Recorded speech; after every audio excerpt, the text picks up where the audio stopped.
So guys, easy problem lang pala ito, no? Dito yung natin. Ito yung pinaka-terminal niya na switch na to. Yan, angat natin. Dito lang siya nagka-problema. Naglulus. So, nung dinirekta ko yung motor dito, tumakbo na. Ito yung wire niya. Nung tinanggal ko rin dito yung sa motor. Nandito nakalagay yan. Ito dalawa. Hindi babaw ko.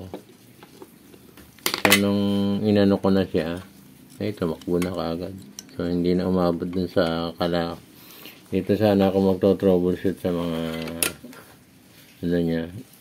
mga transistor niya na ilan lang naman ang pyesa. So, hindi na ako umabot dyan. Tumakbo na kaagad. Thanks to kaagad. Hindi na ako pinahirapan. Kita ko sa inyo bago ko i-assemble.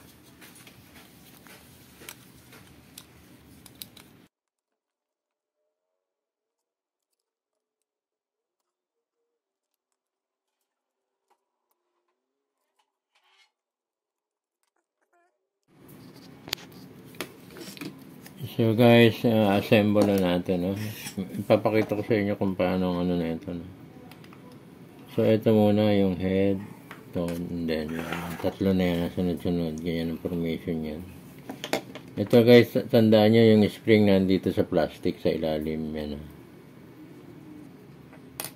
So ito muna unahin natin. Itong ilalim na ito, itong may pin na yung parang tenga, nandito yan, yan.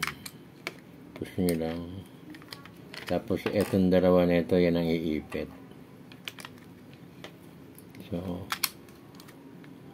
hanapin nyo yung ano, yan. Yung pinakakanal niya. Yan. Tapos, push nyo na lang. Yan. Guys, ito, pag nasa-entro nyo na, ipupush nyo ito kasi lumalaban nyo. Yung spring niya, matigas yan eh. Kailangan naka-ready yung screwdriver nyo. Yan. Guys, pag nakikita nyo na ito, no? Yan lang kung naka-align yung pinaka-ano niya, razor, yung blade. Pag naka-ano na yan, okay, testing natin. Baterya niya.